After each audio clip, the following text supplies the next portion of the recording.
Bonjour et bienvenue à Bali en direct de la plage. Je m'appelle Véronique, je suis Energy Healer et je travaille en direct ou online. Et aujourd'hui je fais une vidéo pour parler du self-sabotage. Puisqu'en fait j'ai déjà fait une vidéo sur l'estime de soi et je pense que c'est bien de revenir sur le self-sabotage puisque au quotidien je vois beaucoup de personnes qui se limitent toute seule en fait. Voilà, on peut être notre meilleur ami comme on peut être notre pire ennemi. Et donc j'aimerais aujourd'hui partager quelques conseils, quelques tuyaux pour aider à en prendre conscience et à se sentir mieux en fait au quotidien. Voilà. Donc le premier c'est vraiment se dissocier de son ego, c'est-à-dire prendre conscience, se voir, s'observer et réaliser à quel point on peut se motiver ou à quel point on peut justement faire du self-sabotage et se limiter.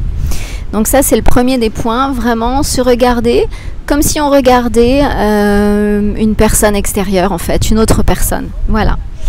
Le deuxième point c'est son vocabulaire. Donc c'est vraiment quand on s'observe, justement, prendre conscience du vocabulaire que l'on utilise à son égard ou à l'égard de la vie en général, puisque très souvent, les mots que l'on emploie sont des mots qui reflètent la façon dont on le sent, la façon dont on perçoit, et les mots que l'on emploie, ce que l'on envoie, c'est ce que l'on va recevoir.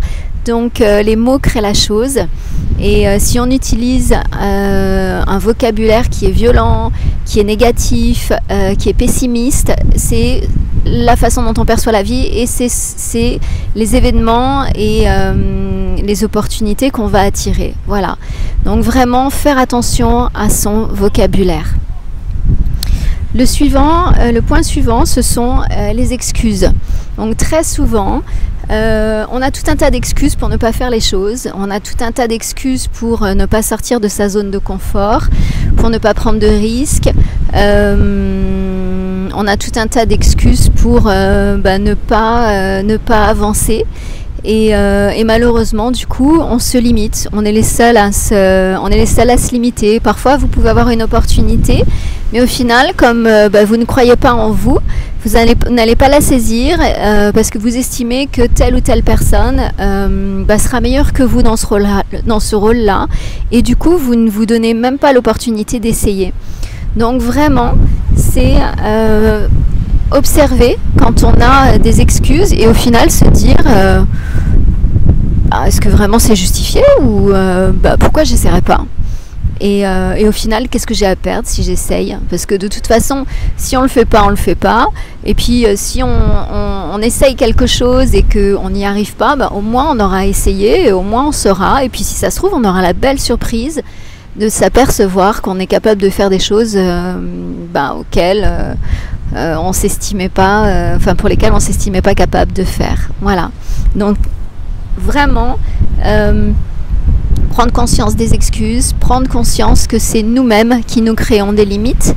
Alors parfois ces limites, bien sûr, c'est légitime parce qu'on n'a pas eu confiance en nous quand on était enfant, ou parce que y a d'autres personnes qui vous ont mis dans la tête que vous ne pouviez pas, etc., etc. Mais bon, tout ça c'est le passé, tout ça c'était avant, et aujourd'hui vous n'êtes plus une victime, donc vous êtes le seul à décider.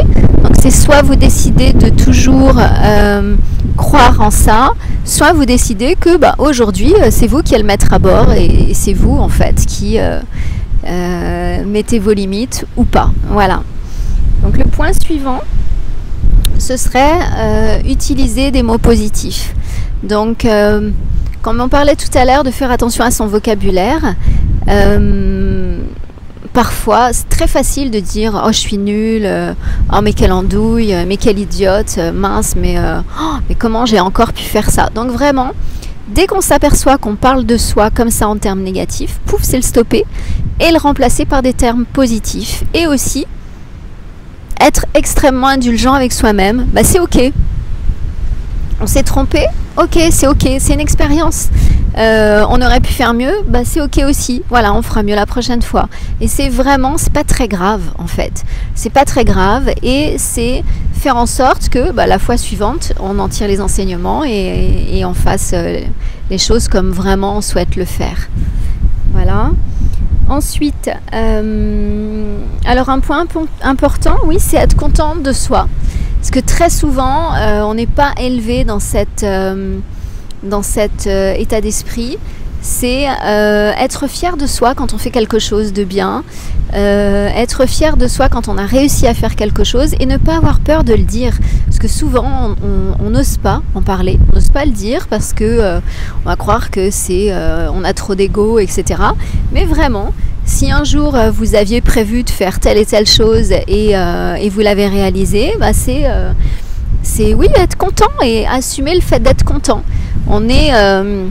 Bon, surtout les Français, on est, on est assez souvent pas contents en fait. C'est vrai que les Français ont une réputation pour être assez râleurs, pas forcément à mettre en avant tout ce qui est positif. Donc, bah, si vous avez l'opportunité de l'être, l'utiliser, le dire et le partager avec les gens que vous aimez, puisqu'en plus le fait de faire ça, ça va créer je sais plus dire en français, une émulsion une émulation, je ne sais plus, bon vous allez comprendre, c'est ça, une émulation je pense, et du coup ça va donner, oui une émulation c'est mieux qu'une émulsion, et ça va donner autorisation aux personnes qui vivent avec vous d'être aussi contentes pour ce qu'elles ont fait, de partager avec vous votre joie, et du coup ça va générer que du positif en fait. Voilà, et donc le dernier point, on en avait parlé avec l'estime de soi, c'est vraiment prendre conscience et être son meilleur ami. Donc c'est être bienveillant avec soi-même, c'est prendre le temps, c'est s'accorder de faire des erreurs. C'est un petit peu le résumé de tout ce qu'on a vu. Et vraiment être dans la compassion et prendre le temps. Voilà, step by step. Je ne sais pas si on peut tout changer en un jour, mais en tout cas c'est un process. Donc déjà tout ça, prendre conscience, s'observer, faire attention à son vocabulaire, utiliser des mots positifs, être dans la bienveillance en prenant le temps. Voilà, bon voilà les conseils pour aujourd'hui. Et puis s'il est difficile pour vous de réaliser tout ça et que vous avez besoin d'aide supplémentaire, on peut, moi je travaille au niveau du subconscient et donc on peut changer les habitudes. Si vraiment il est trop difficile pour vous de switcher ça pour en faire quelque chose de positif, on peut faire une session et il est possible de changer les choses et de vous aider à aller plus vite. Voilà, à très bientôt, au revoir.